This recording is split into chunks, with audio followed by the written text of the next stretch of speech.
My name is Micah. This Erica. is Erica. Erica. We are husband and wife.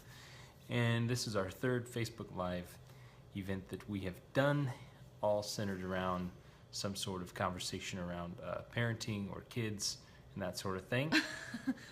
We have 2 kids, and we have Josiah and Bryn, who both were very difficult for us tonight going to bed.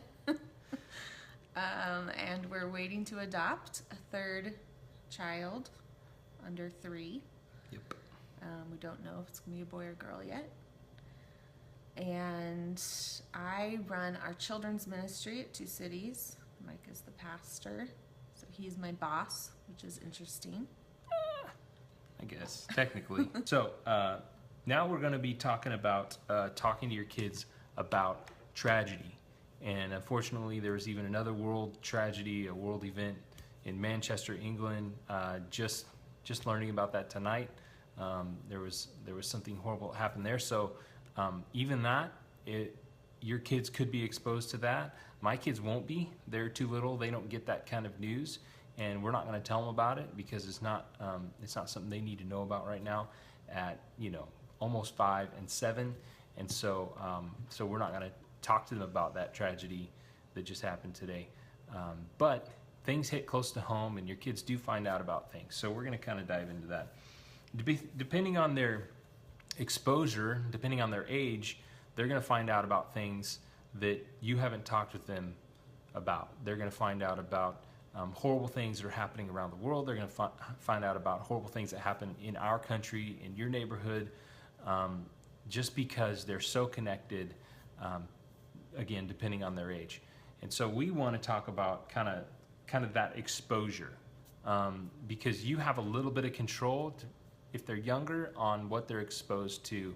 And we wanted to kind of tease that out a little bit and talk about that. Now, you might be exposing them to information that you don't realize you're exposing them to.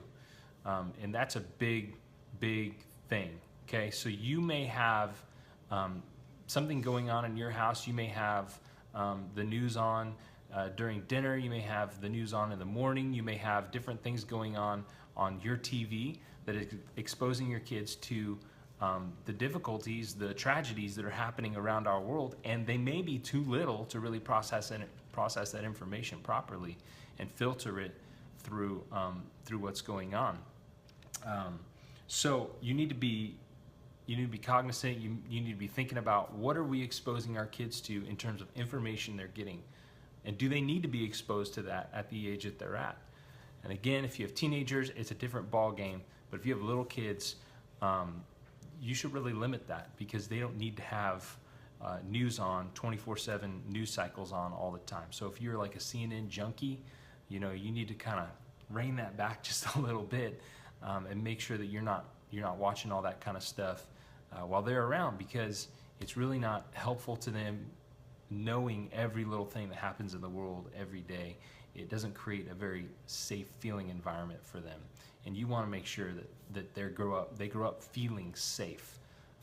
Even if you don't, you want them to, right? So we need to be really careful about what we expose them to. I'm kind of going off some notes, so I'm going to be looking down and looking up, looking down, looking up. Anything you wanted to say on that, Erica? Yeah, I think on that same line, I've really noticed in the car, the kids will be singing along to music, even on the Christian radio stations, and then the commercial break will come on, or they'll have, someone call in with like their story or their testimony, which is really powerful, and it's awesome to hear, and it's awesome to hear how God's worked through that, but it's not necessarily something that I want to explain to my 4-year-old who's listening.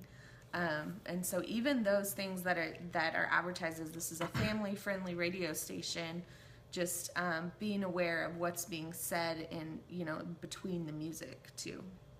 Yeah, and you have volume control in your car, so you can just turn it down for a minute if you feel like maybe it's a topic or a conversation that you're not ready to have with them, or you don't want it floating around in their head all day.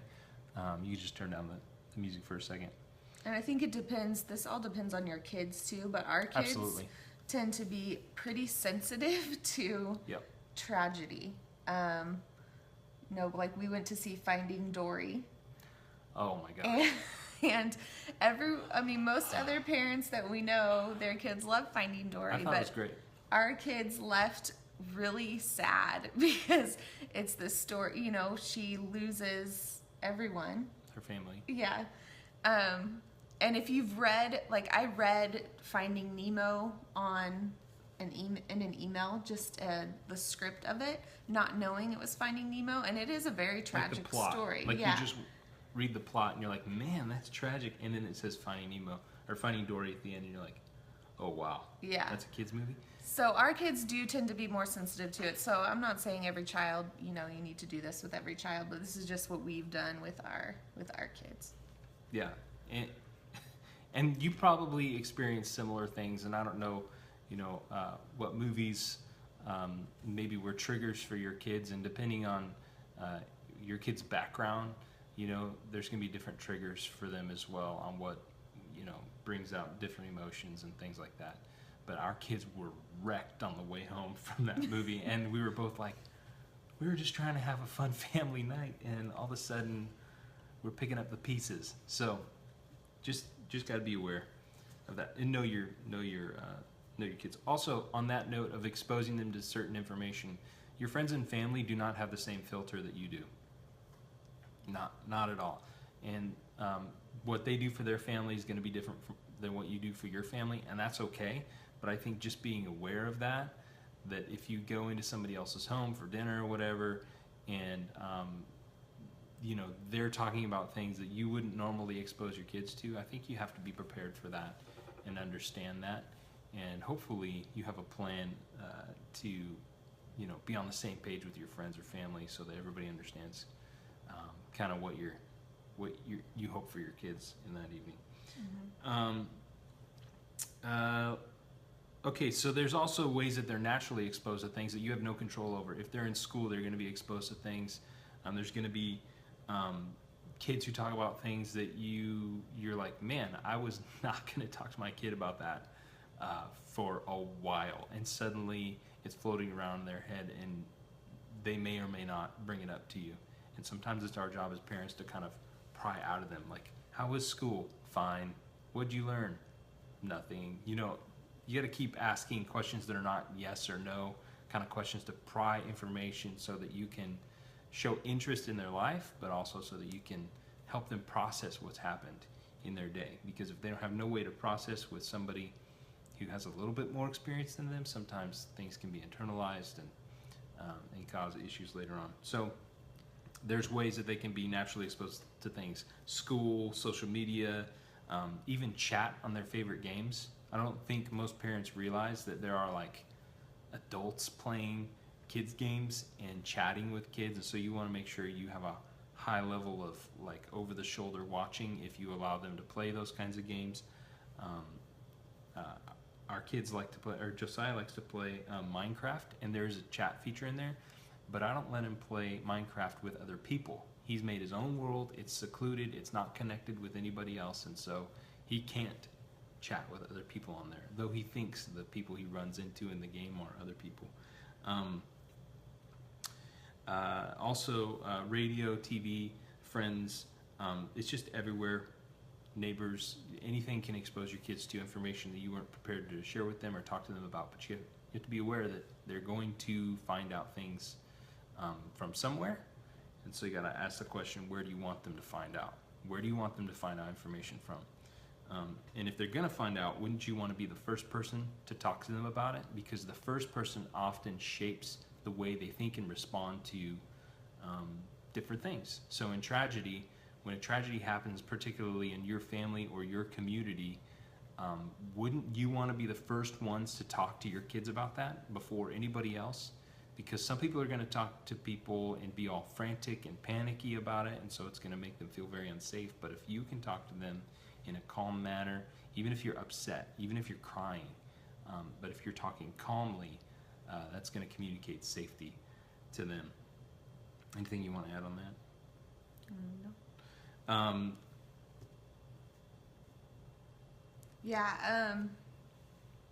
I was just thinking back to, so when I was 17, that's when 9/11 happened, and I was the first one to get up in my house, so it was 6 o'clock or something, and I'm getting ready for school, and all I see on the TV is a plane going into a building. And I remember I went and told my parents, but I don't remember asking them any questions, or I kind of just went to school with that image in my head of what I saw on TV. And there was tons of kids talking about it and teachers talking about it, but no one was really processing it. I mean, everyone was just kind of in shock. And so I formed my own storyline, I guess, of what's happening in the world. So that was just one example I thought of where I saw something on TV and didn't process it well because I was trying to process it alone. So just making sure that your kids aren't processing those things alone, and especially with teenagers. I mean, my parents would have had to probably really drag that out of me at that point, and they may have tried, and I just don't remember too. But just being persistent with your kids, and if you can tell that something's bothering them, just keeping on it and letting them be open to have conversations about it. Right. I don't know if you remember the movie Spanglish. Remember that movie? Mm-hmm. There's a part where the daughter and the daughter's yelling at the mom, and she's like yelling at her to leave her alone, and she's a teenager, and the mom's just like, there's no space between us. We don't do that. We don't give each other space. We're family. And so I think it's important to fight through, if they're at an old enough age, to try to fight through that wall and show them that they're worth that fight, to get that information. The other thing we wanted to talk about in regards to exposing them to information, or how they're exposed to information, is that we need to teach them that not everything they hear is true. Not everything they're told is true, which is really important. And it's a big one right now, not necessarily for tragic information, but our son Josiah is just like me. He thinks he knows everything. And so, I don't know why you're laughing. So it's, he comes home with information that he's learned from his friends. And these friends don't normally have all the right information. And so he will argue with us about stuff, and we have to really convince him. If it's important enough, we really have to convince him that it takes a while to convince him that his friend was not either truthful or didn't really know the information correctly.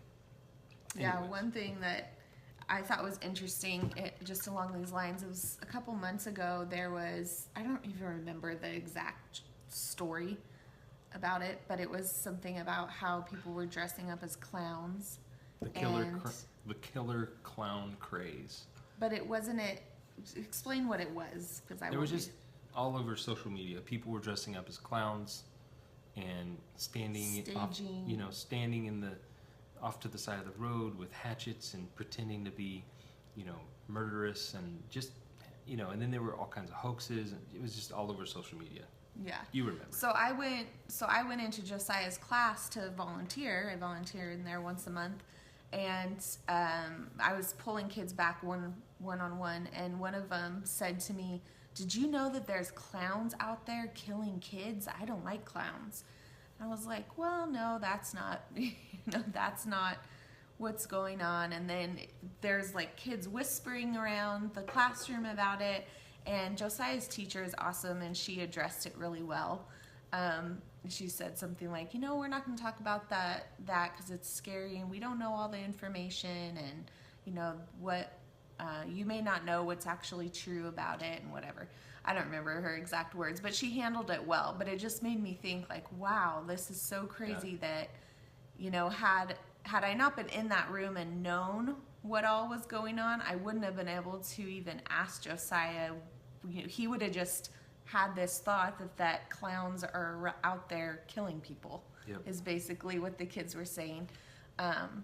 So even, and I think even one step further than that, like, know your kids' friends and try to take an interest in, their lives and in their communities. Because had I not been there that day, I just can't, it just really brought things into perspective for me. So.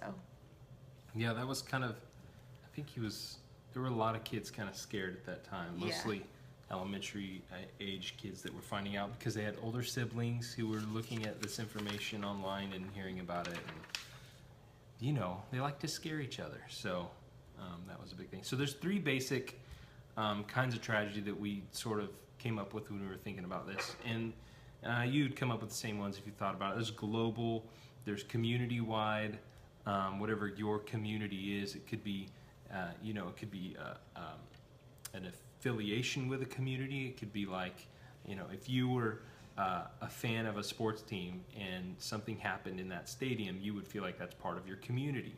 Also, in the same way, the tragedies that recently happened in downtown Fresno affected all of us in Fresno and Clovis because it's part of our community. So there's global stuff, there's community-wide, and then there's really personal. So that's like your friends, your family, your church family, the people who you're closest to, the people who you actually interact with. If something happens there, then that's really personal. So what happens is you need to figure out what your gauge is. Where are you going to enter into conversation? Is it just going to be when they bring it up? Is it going to be when every time there's a global event? Well, probably not, because they're all the time, just as we found out today. And so there's always something happening. And so if you concentrate on it, you always talk about it every day at dinner, if you've got a conversation around this, it's going to get old fast, and it's going to be very depressing because there's always something you could be talking about in regards to tragedy. However, you need to figure out what is worth talking about as a family, and where, at what level, or at how often are we kind of entering into this conversation. And that's up to you. We don't talk about this stuff a whole lot with our kids. Really only if it hits us in the real personal area, or they find out at school are we talking about things like this. Or if they accidentally hear it, you know, on the radio or in public or something, then we'll have a short conversation about what they heard. So we you know, we all need to figure out how we're going to have those talks, though, when something personal happens. So a couple of years ago, when my mom died, we had to figure out, how do we address this with our kids? It was like a conversation we did not want to have. It's frankly not a conversation I even want to talk about, but I'm talking about it hopefully, hopefully it will be a helpful thing for somebody else if you have to go through something horrible like that. So a couple years ago, my mom died, and, you know, we had to tell them. You know, we had to tell them, and so we pulled them into our bedroom. We had a, you know, I just said, hey, I need to tell you guys something. And, you know, they're just looking at me like, okay, what is it, Dad? And, you know, we're sitting in a circle on our bed in our room, and I just, you know, through sobbing, really, just crying, I was just like, Mott's, which is what they call my mom, Mott's died. And, you know, for them at, you know, 3 and 5 at the time, you know, that's a concept they don't really grasp. But there's a reason you don't say, when you're telling somebody, when you're informing someone about a death, there's a reason you don't say passed away. There's a reason you don't say is gone, because it's not final. It's not something they understand. You have to use the word that you don't want to use so that they can begin to understand that there's a real change that's happened in the family, and that it's hard. And so this is just, it's gut-wrenching. However, they need to see that you're going to be okay. And they need to see that you're upset, but that you still love each other, you're still a family unit, and things will be okay. They need to see you communicate that in that time. So, I mean, we didn't really know how to do it. We just knew that we had to tell them. So that's what we did. We just brought them in the room and just told them. And they asked a few questions, and we talked about heaven, and we talked about all those things too, but they needed to know that was it. For us right now in this time, that was it. And so it still took quite a while for Bryn. She still asks every once in a while about Mott's, and, you know, how can, you know, can we go to heaven? How do we visit? You know, like, she still wants to know some of those things. It's a destination, you know, like, it's like the Bermuda Triangle or something, and so she's still trying to figure out how to get there or how we can have interaction. But it was a conversation we had. Anything else you wanted to say about that? Yeah,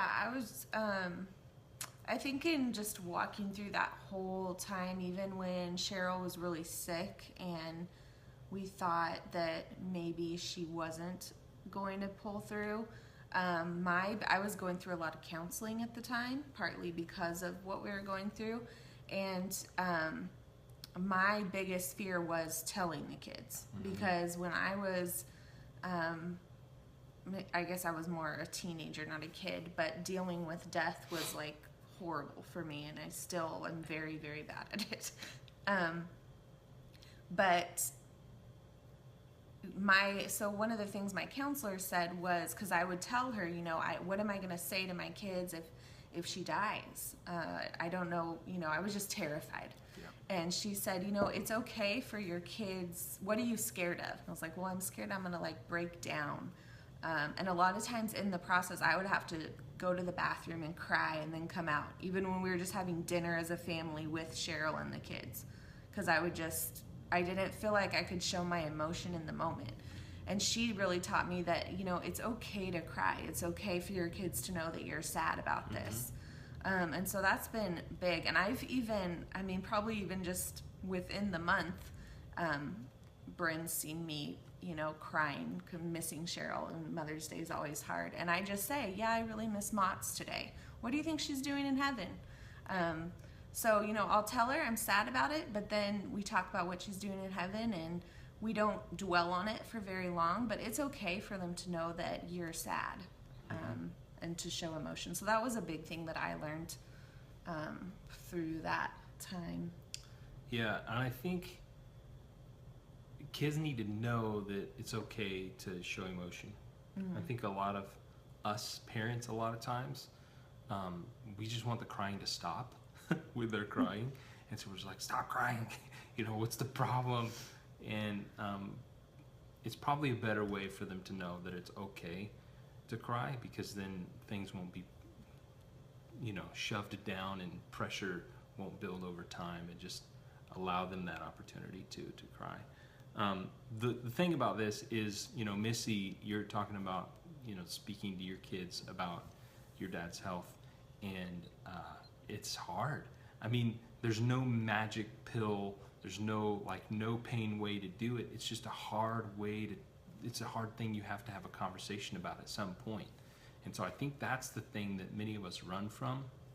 We don't want it to be hard. And so we ignore it until the conversation is post-mortem. We ignore it until, it has to be had. There's no other option because something has happened. And so it's probably a good thing to, if they're older, like your kids, to have a few conversations before the event happens, so that they're kind of going through it, and they can, I don't know what's going on with your dad specifically, but if there was going to be a death, sooner rather than later, it would be a good idea to have a few conversations about what that means and how things change, or those kinds of things. It just helps them process rather than just be a huge shock at one time.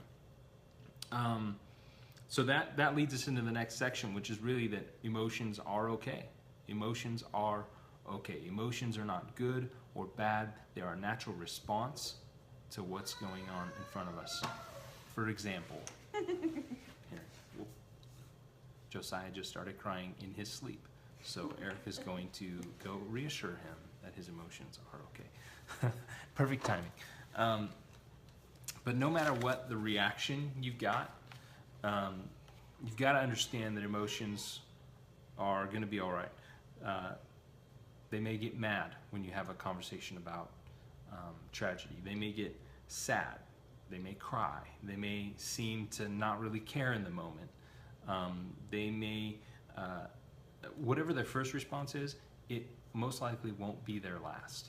So whatever response they have when you have the initial conversation, it's their first, as they say, knee-jerk response. It's not going to be their last response to this tragedy or the information that they're getting. So just know that. All you've done is open up the conversation in that talk. You haven't fixed it. You haven't finished it.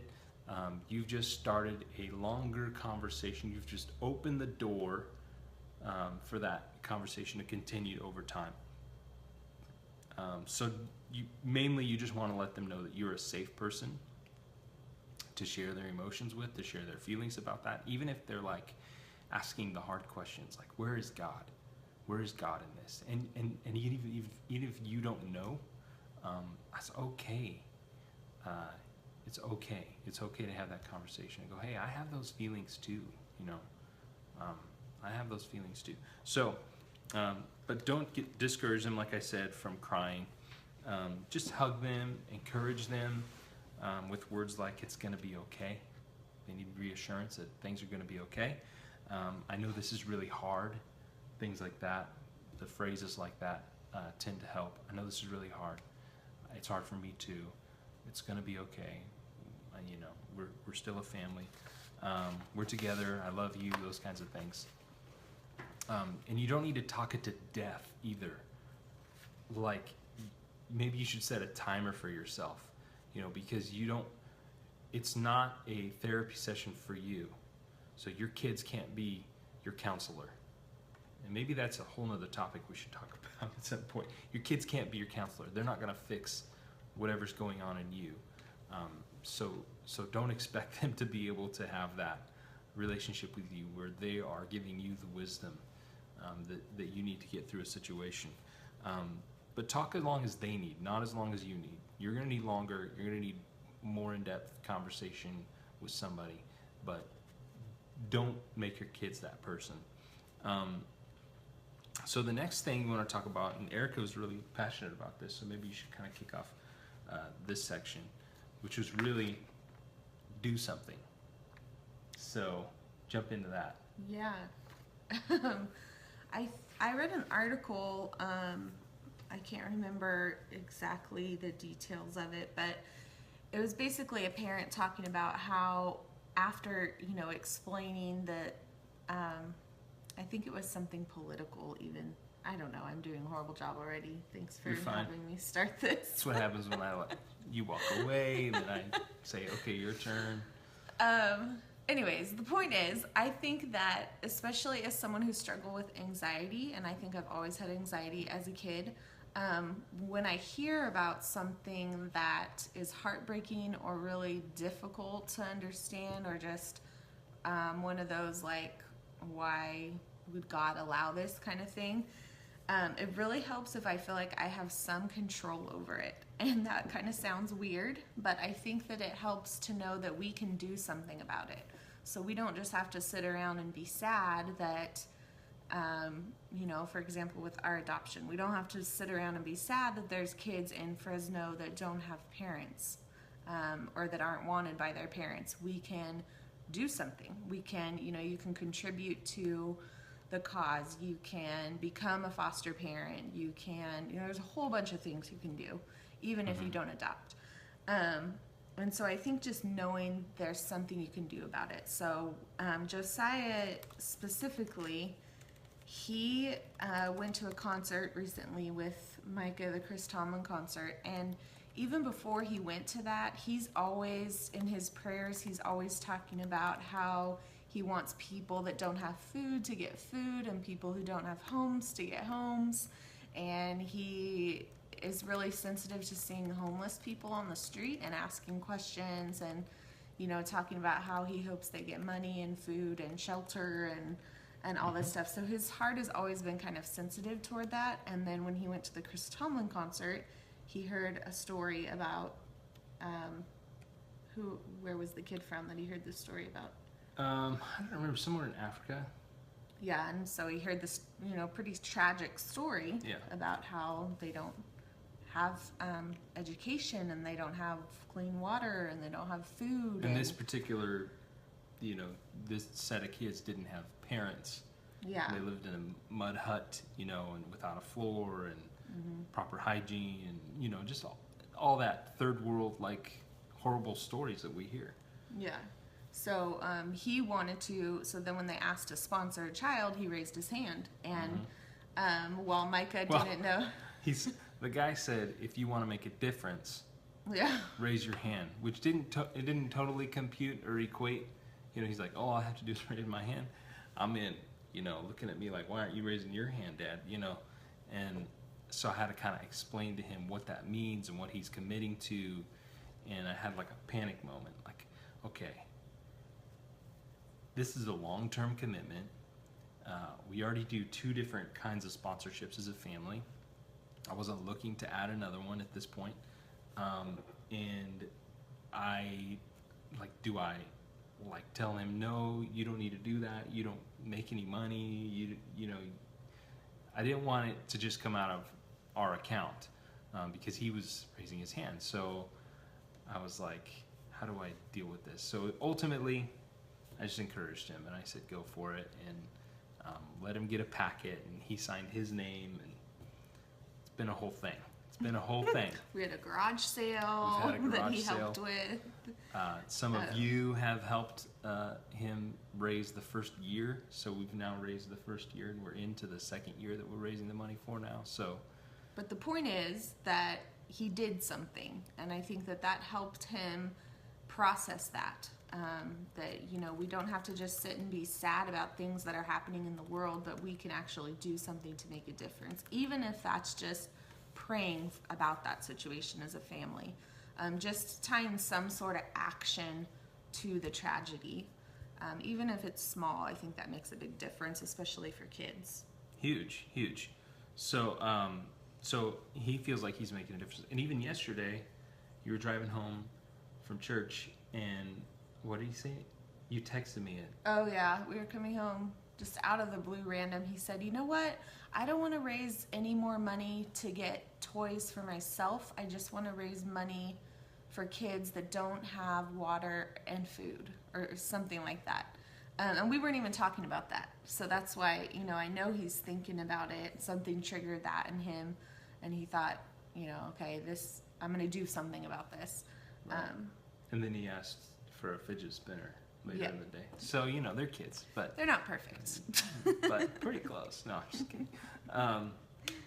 So that's something we really think, if you can do something in response to the tragedy at hand, even, when we hear about how even in Fresno and even in Clovis and surrounding communities, how there's kids who don't have food on the weekend. So we've partnered with Feed Our Future Fresno to kind of help with that in our city. There's all kinds of things, there's all kinds of causes all around us that are in response to a tragedy, in response to something. The other thing along those same lines is writing a letter. So if you do have someone close to you that's died, it is good for them to write them a letter. Or even if, with Micah's mom, I wrote her a letter a couple days before she died, and had her friend read it to her. But and that was just something that I needed to do for closure, I guess, in a way, and just to make sure she knew the things that I wanted her to know. But I think even my counselor told me, as I was processing losing my grandpa, when I was 17, and I was processing this still just a couple years ago. And she said, well, why don't you write him a letter? And it really helps, just to get all those, feelings down on paper. And so I think that can be a good thing too. I think some people, even it helps, some people just do, I don't know, they just talk out loud, just in their car. So maybe kids won't do that as much, but like if you need to do that, it's okay. Or go to, a gravesite and talk. It's okay to do that. That would be really helpful for a lot of people. It helps me sometimes, to do that. So the other thing is, we try to make a point to pray with our kids. And I know we talked about teaching your kids to pray at our last thing, but we really want our kids to feel like they can talk to God about anything. And so every night, just about, unless they like fall asleep and it's, you're not going to wake them up to pray, right?